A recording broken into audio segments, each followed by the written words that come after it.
let's make a super simple animation in Photoshop.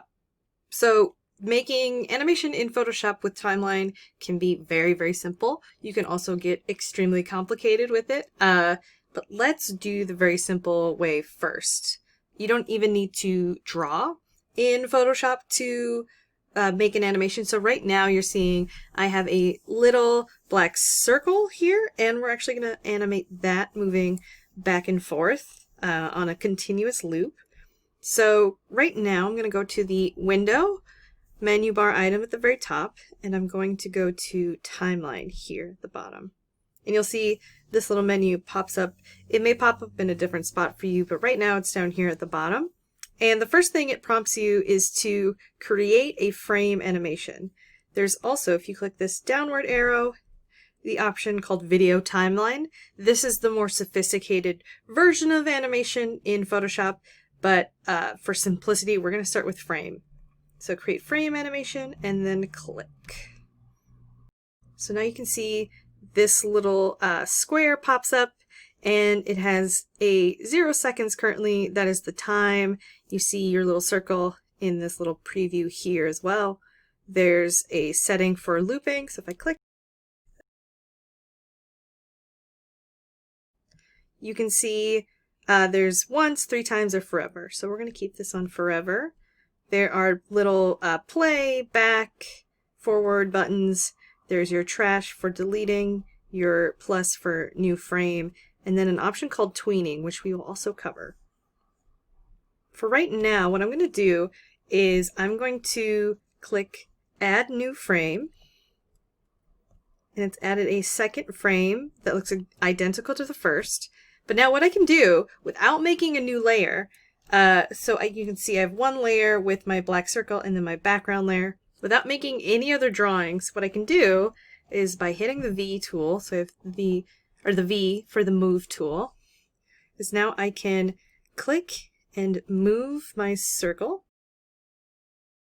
One thing I forget to do is select the correct layer, so it will give you that prompt that you saw that you can't move a layer if you haven't got a layer selected. So I'm going to move this about to the center. So now I've moved that, and you can see, actually, without making a new layer, this timeline is smart enough to say, frame 1, the circle is here. And now in frame 2, I've transformed, or I've moved this information to the center, and it remembers that. And you can also see in the little preview box for layer 1, that as I click between the 2 frames, that information is actually moving. Right. So now I'm going to make a third frame by selecting the second layer and then hitting new layer, and now it's made a duplicate of my second layer. And I can move this to about the bottom here, say about that. And I'm going to click new layer again. And now I'm going to take this fourth layer, or this fourth frame I should say, and move it back to where it was. And now I'm going to hit new layer again. I'm going to put it back into the spot that it's in the first frame, or roughly. So now I have a very rudimentary 5-frame animation. You can see it's just that quick to have 5 frames. So now if I hit play, currently it's moving very, very quickly. So I'm going to hit stop. And what you can do is alter the amount of time that you see each frame.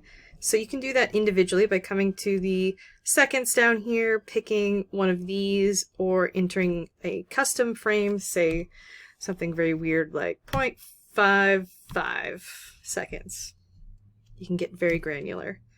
So now this one has changed to be 0.55 seconds.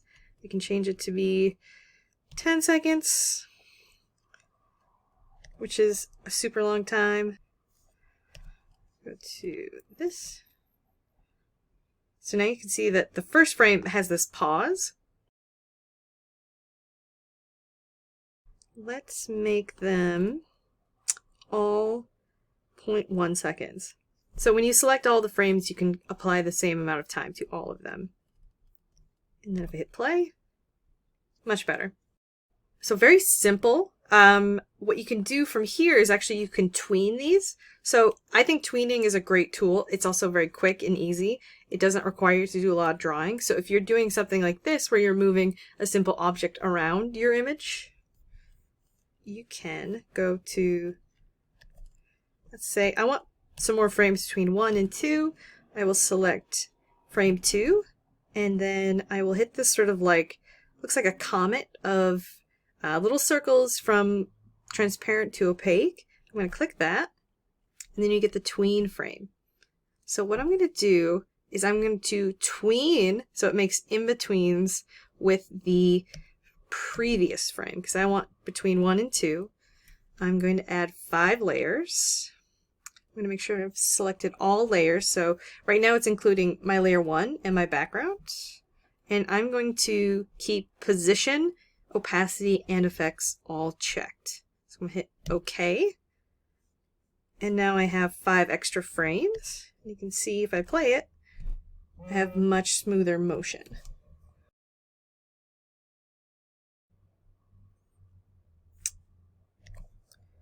Now let's add tweens between all of my frames. So between 8 and 9, I'm going to add the same. And then between now 15 and 14, I'm going to add more. So I think, oops, I missed one. Between 7 and 8. So now I have a very smooth back and forth motion.